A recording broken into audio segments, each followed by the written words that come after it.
Sebuah video kekerasan dalam rumah tangga viral di media sosial. Dalam rekaman berdurasi 1 menit itu terlihat seorang pria berinisial AES umur 40 tahun tega menganiaya istrinya, IGF umur 32, di depan anak mereka yang masih di bawah umur. Kini kasus penganiayaan tersebut sedang dalam penanganan Polrestabes Surabaya. Berdasarkan keterangan kuasa hukum korban, Andrian Dimas Prakoso, kekerasan bukanlah kejadian pertama. AES telah melakukan penganiayaan sejak Desember 2023 dan terus berlanjut hingga September 2024. Puncaknya terjadi saat IGF tengah hamil besar pada 2024. Ironisnya, setelah anak kedua lahir pada Januari 2025, aksi kekerasan masih dilakukan pelaku di depan kedua buah hati mereka yang masih balita.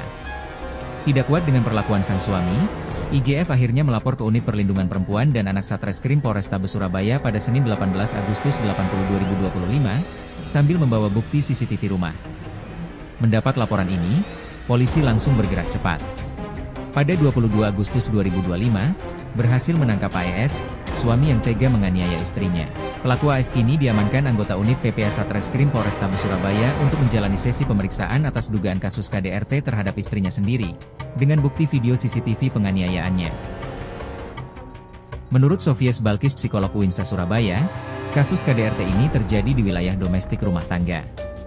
Di situ terdapat relasi kuasa antara pelaku dan korban. Kejadian KDRT sebenarnya sangat sering terjadi, namun tidak banyak korban yang membuka diri.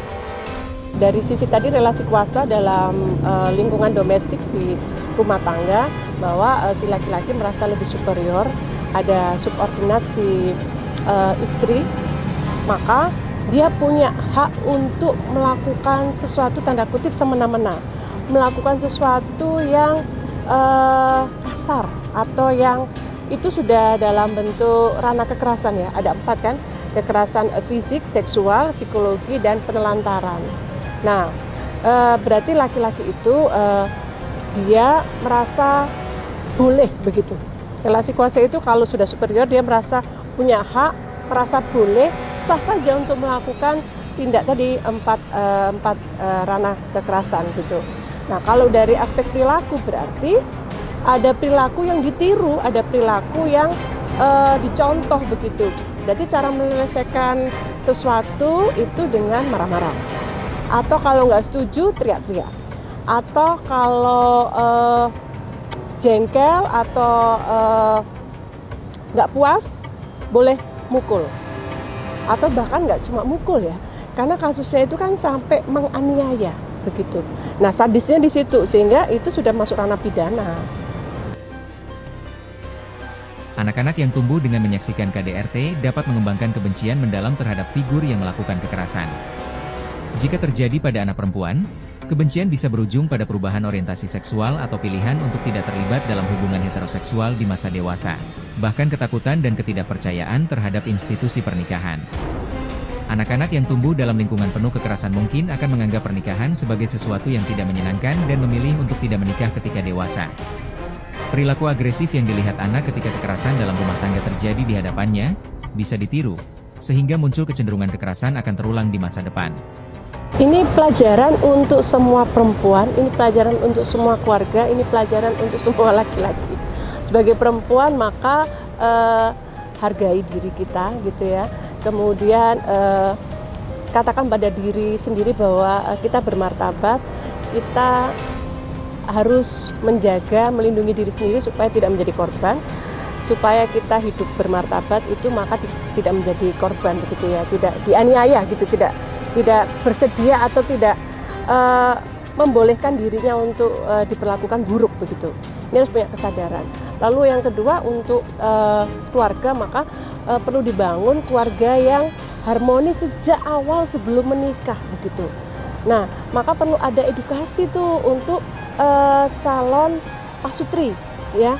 Pasangan suami istri perlu diedukasi bagaimana memperlakukan pasangan dengan sopan, dengan bermartabat, supaya meminimalisir atau mencegah terjadinya kekerasan. Jadi kalau nggak setuju, kalau bertindak harus yang baik-baik, atau bicara duduk setara. Tadi relasi kuasa itu kan karena ada superior dan subordinat, maka perlu ada egalitarian yang perlu diedukasi. Bagaimana bicara sejajar dan tadi ya membangun harga diri begitu, nggak menjatuhkan atau bahkan menganiaya. Lalu ketiga, untuk si suami, laki-laki perlu belajar untuk memperlakukan perempuan dengan sopan, dengan bermartabat. Pendidikan pranikah bagi pasangan calon pengantin menjadi hal yang sangat penting untuk dilakukan untuk mencegah dan mengurangi berbagai masalah terkait perkawinan dan keluarga. Pendidikan ini juga berperan penting dalam mencegah terjadinya kekerasan dalam rumah tangga, KDRT. Edukasi pranikah dan ilmu parenting diberikan akan menjadi bekal berharga bagi calon pengantin dalam menjalani kehidupan berkeluarga. Jadi sudah ada modul-modul pelatihan, tapi memang ini belum merata. Belum berlaku untuk semua calon pasutri begitu. Tapi sebenarnya semangat untuk mencegah dan meminimalisir terjadinya KDRT itu sudah ada regulasinya, sudah ada undang-undangnya. Nah, lalu bagaimana pranikah itu diedukasi, itu kita bisa mengajak pihak sekolah, kita bisa mengajak pihak paling kecil deh, lingkungan RT RW. Nah, maka perlu nih PKK itu nggak cuma arisan, PKK nggak cuma ngurusi jentik, PKK nggak cuma ngurusin lansia.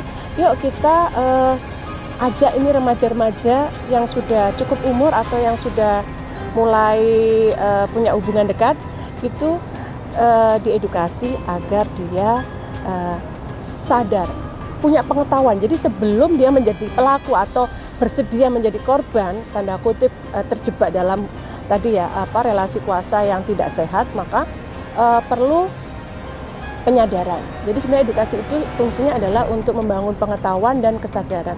Yang ketiga, untuk membangun sikap supaya dia bisa menjadi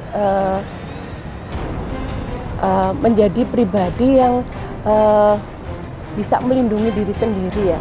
Karena itu penting ya. Kita sebagai warga negara itu kan punya hak untuk kita punya kemampuan membela diri. Nah, perempuan yang menjadi korban seringkali tidak punya kemampuan membela diri. Sehingga edukasi itu penting untuk menyadarkan diri bahwa dia harus punya ketahanan diri dan tidak menjadi korban.